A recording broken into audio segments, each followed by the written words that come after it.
রমাদান পরবর্তী আমরা কুরআন পাঠ থেকে সরে গিয়ে বাদ্যবাজনা শ্রবণ করছি।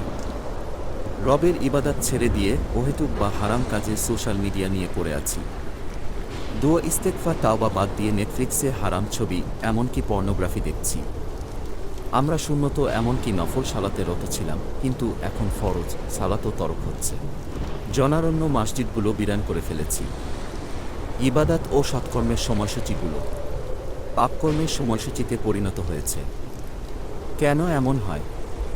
কারণ আমরা রমাদানি মুসলিম, আর সেজন্যই এক মাস পরে আমরা আমাদের রমাদান পূর্ব স্বাভাবিক অবস্থায় ফিরে গেছি।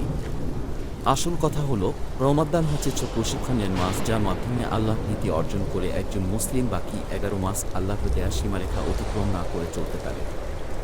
আমাদেরকে 7 দিনে 24 ঘন্টাই মুসলিম থাকতে হবে, শুধু রমাদানে নয়।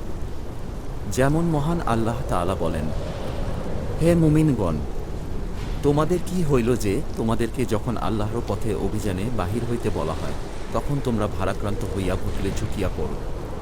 তোমরা কি আখিরাতের পরিবর্তে পার্থিব জীবনে পরিতুষ্ট হইয়াছ? আখিরাতের তুলনায় পার্থিব জীবনের ভোগের উপকরণ তো অকিঞ্চিকর। সূরা নম্বর 9 আয়াত নম্বর 38। এটি কোনো বিষয়ই নয় যে আজ পর্যন্ত আপনি রবের বাতলে দেয়া রাস্তা থেকে কত কোটি মাইল দূরে সরে গেছেন। কারণ সিরাত আল মুস্তাকিমে ফিরে আসতে আপনার দরকার শুধু একটি মাত্র মুহূর্ত আর সঠিক পদক্ষেপ। রব ক্ষমা করাকে তার কর্তব্য হিসেবে সাব্যস্ত করেছেন, সুতরাং যারা তার ক্ষমা লাভে নিরাশ হয় তারাই কাফির।